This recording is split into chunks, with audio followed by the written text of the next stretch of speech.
Welcome back to this Power BI case study, which is HR analytics in Power BI.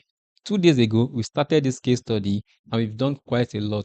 On the first day, we actually imported all our data set into Power BI and performed some exploratory data analysis. So the goal and objective of this case study, this HR analytics case study, is to determine and understand what factors is affecting attrition. So why are the employees leaving the company? And we also need to provide and help the company, probably the HR or the stakeholders, to determine what they need to do to retain employees more in the company. So without further ado, let's jump back to learning. Great job so far.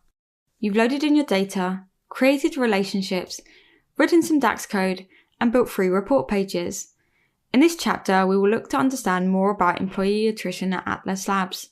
Finally, we'll end this case study by improving the overall visual design of your report. Since adding demographics data into our report, we've uncovered some new insights about our diversity and inclusion metrics. The first insight is that the majority of employees hired at Atlas Labs are between the ages of 20 and 29 years old. A surprising data point from our report is that for the active employees, Atlas Labs employs 2.7% more women than men.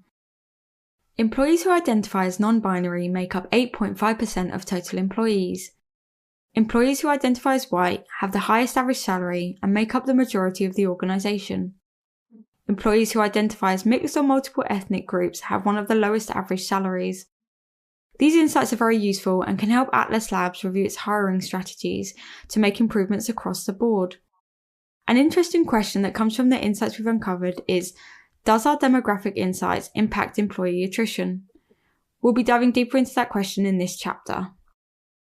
We've covered step 1 in detail throughout this case study. For our first 2 exercises, we'll be diving deeper into attrition at Atlas Labs, so we'll be working within step 1 for those exercises. In our next 3 exercises, we'll be moving to step 2,